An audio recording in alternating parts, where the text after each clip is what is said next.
So, guys, Alex, thank you so much for having me here today. And I'm honored to be able to share a little bit of the work that I do in the world. But before I jump into it, what I really want you guys to know about me is that I believe it's my absolute mission on this earth to empower and inspire as many people as possible to live the highest vision for their lives without settling. Because so many times in my life, my mom, I've watched people settle and go, this is my life and this is as good as it gets. So without further ado, we're going to jump right in. I believe that we are all living below our capacity. And until we die, we are all living below our capacity. We all have dreams and desires that are collecting dust in our heads because until we get in a circle of people in an environment that encourages us to bring those dreams to life, we don't know what to do with them. We keep them up there. And I know because you're here today, you guys want to be remembered for doing some great things. You don't want to be remembered for staying comfortable, for playing it safe, for living below what you're capable of. And because you're here, I know you want to be the person remembered for going for it, for taking that action, who made a lasting impact and left the world better for your kids, your families, for the generation that's going to come behind us. And in order to take those dreams out of our heads, we have to become someone we've never been because we can't outperform or outrun who we believe at our core that we really are. But you know what? If you don't want to leave a legacy, if you don't want to do big things, if you don't have massive ambition or a massive vision in life, there's no need to reinvent or transform who you are because you can keep doing the same things you've always done so that you keep getting the same results you have in your life. But I know that we're here to create some big stuff. So we're going to start talking about transforming our self image and our self concept because we have to create the person that our goals require us to be.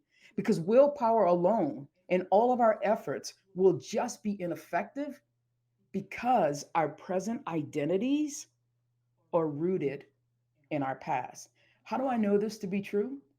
In 2017, about 6 months before my mom passed, I had a conversation with her and I asked her, Mom, girl, you have lived 85 years on this earth. What are you most proud of? 85 years, there should be a whole list of things, right? So for 85 years, I thought she'd have a whole list of accomplishments, but she looked at me and she said, you know what? I don't have anything I'm proud of. Now, she had 5 kids. She didn't even say the 5 kids. I don't have anything I'm proud of. All I have is I took care of my sister's kids. I did this. So she listed off all these things, which were actually nothing but regret. And just imagine living on this earth for 85 years, and at the end of life, you have nothing but regret. So, of course, after that conversation, I did some deep introspection and thinking about myself. Well, what had I done in my 47 years on this earth? Well, I'd done the normal thing, go to school, go to college, get a job, all that kind of stuff, but nothing massive, nothing really big. So then I said, well, what am I going to do with the rest of my life? How can I, when someone asks me this question, how can I be proud of who I was, who I became, and the legacy that I left? How can I take the dreams out of my head and into my life?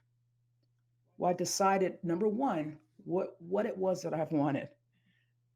So for as long as I can remember, I've always wanted to use my talents and my gifts to change lives. And for 24 years, I did that as a high school theater teacher. And then it wasn't until that conversation with my mother that I recognized that I was living below my capacity, that I actually wanted and needed more. So that day, I made the decision that I was going to get out of the audience and create a life that I want instead of watching one that I don't. That is the work that I do today with my clients. I am a coach. I help people get out of the audience and onto the stage because so many times we sit back and we're like we're watching this. It's like Groundhog Day, and we actually don't take time to make the decisions in the moment. We don't redecide. Do we actually still like this? But just because I decided that I wanted to pay to play a bigger game in life just because I decided that I wanted to use my gifts and talents in coaching and speaking. There was still something holding me back inside. There was something stopping me from being the speaker and the coach who could transform millions of lives.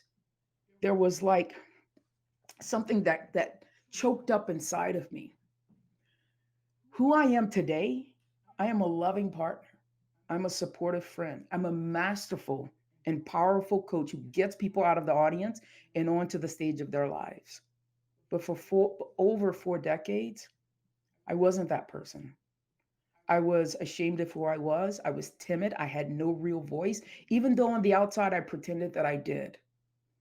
And what I recognize is even though I made the decision to go after these big things, the thing that was holding me back was a soundtrack that was running in the background, a soundtrack of that that came up as I don't know what to say. People are going to judge me, all those things. And this soundtrack was born when I was 6 years old. And when I was six, my parents were divorced. And my dad came around a couple times a year. And when he came around, it was usually like at Christmas and then like maybe Easter or sometime during the summer. So this one time when I was six, my dad called on the phone and said, Dad's coming for Christmas. What do you kids want? And so my brother was 3 years older than I was, and am today. And my brother played with bicycles and little dump trucks. Like now the toys, make those toys, look like they're statues. But it was like a Tonka truck, a big yellow dump truck where you could manually take your hands and like you could load up the dirt in the back of the truck and you could unload it yourself. There's no remote control or anything. You had to do all this work by yourself. So I watched my brother play with that truck and I love playing with that truck. So I wanted a truck as well. And so I told my dad, I want a truck just like Ron. And so my dad said, oh, okay. But my mother grabbed the phone and said, no, she doesn't want a truck. She wants a baby doll. Get her a baby doll. And then she held the phone to her chest and said, Tonka trucks, toys, trucks are for boys. You're a little girl. You're getting a baby doll. And so that day, of course, I didn't know it when I was six. I knew it because of the work I've been doing. That sentence, that soundtrack was born. And then it played on and on when I was in middle school. When I was in middle school, I played sports. I was an athlete, so I wore athletic gear all the time. And so on Dress Up Friday, the student council was like, we're going to have Dress Up Friday. Dress Up Friday, I wanted to wear these khaki pants. I wanted to wear a button up shirt and a tie. I thought I was going to look so cool. I was going to be fly, right? Again, my mother said, no, you're not. You're a little girl. You're going to wear a dress with ruffles. And so these types of examples kept playing out throughout my life. And for over 4 decades, that default sentence that was bottlenecking me, that was keeping me playing small, was running my life. And that sentence was that who I am at my core is not acceptable. And I didn't realize that it came up when I wanted to put myself out there in front of big audiences. But then I immediately said, oh, they're going to judge me for the way I look. Oh, they're going to judge me for how I dress. They're going to judge me for this and that. How can I open up and be who I was born and created on this earth to be if I'm ashamed and timid with no real voice? Because I'm afraid and I'm making up and I'm using my imagination in a way that is horrible, that is in the worst way possible. And so I had to deal with that default sentence that was creating the results that I was getting in my life. And in dealing with it, I started looking at, well, what happens in my body? What happens in my body when I'm feeling constrained and restricted, when I'm feeling like people are going to, make fun, judge, criticize me? Well, I recognize that my throat gets really, really tight. I don't speak as smoothly. I recognize there's a tightness in my chest. And what I've grown to know now through my coaching is that when those things happen, those are my check engine lights. I am now out of homeostasis. And when I'm out of homeostasis, my body tells me because the thoughts that show up in my mind, in your minds, your body has already shown you, has already warned you. So I pay attention to the check engine lights.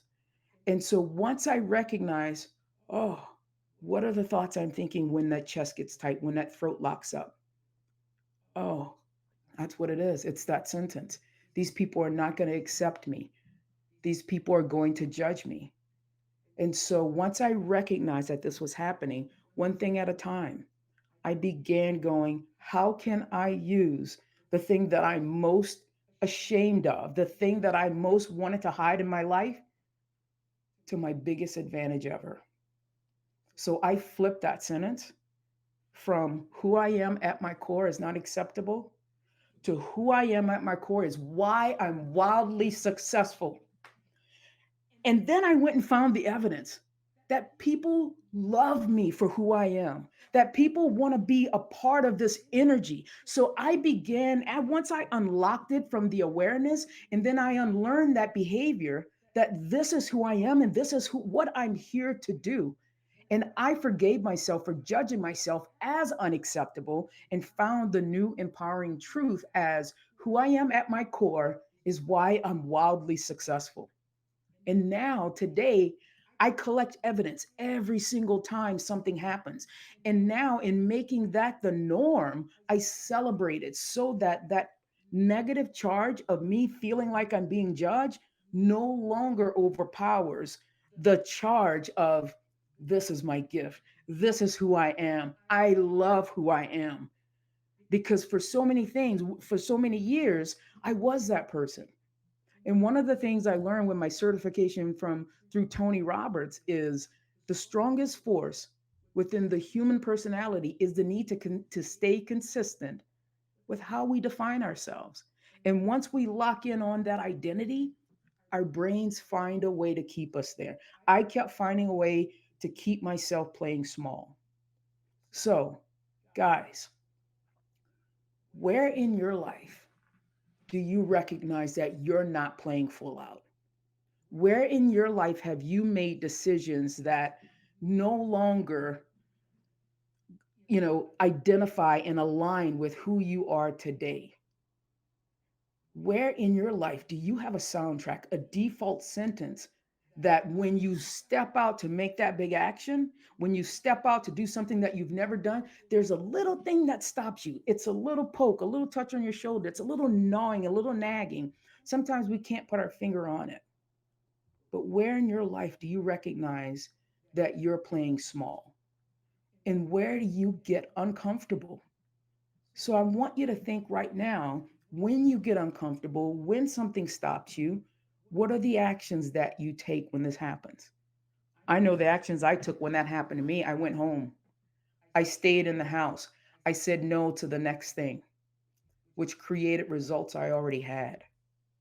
So today I'm asking you to find that default sentence that's driving the way that you're operating in your life, because this is a time to find an opportunity in your obstacles, in the bottlenecks that are keeping you from rising to your next level.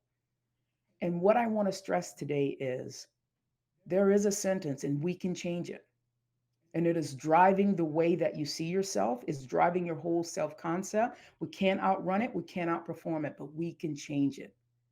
Scan your life for those examples of when you played small, of when you hesitated. Make the decision today to take your life and your power back and begin building into that new version of you. Collect the evidence and the new beliefs that this is who I declare myself to be, and you create yourself to be that person every single day. So when you look at yourself in the mirror tonight, I want you to ask yourself, is it time for you to reinvent you? Who are you? And is it who you actually want to be? Because what is inside of you that still needs to be awakened? We are always one decision away from making a different choice in our lives. And those decisions will help you create the life that you really want. Too many people die with their music still in them, with novels still in them, with marathons still in them, with athletic feats still in them, with the difference that we were put on this earth, that you were put on this earth to make still in them. And then for some, time runs out And then we die with our mission and our legacy still in us. So finally, ask yourself, is it time for you to reinvent you?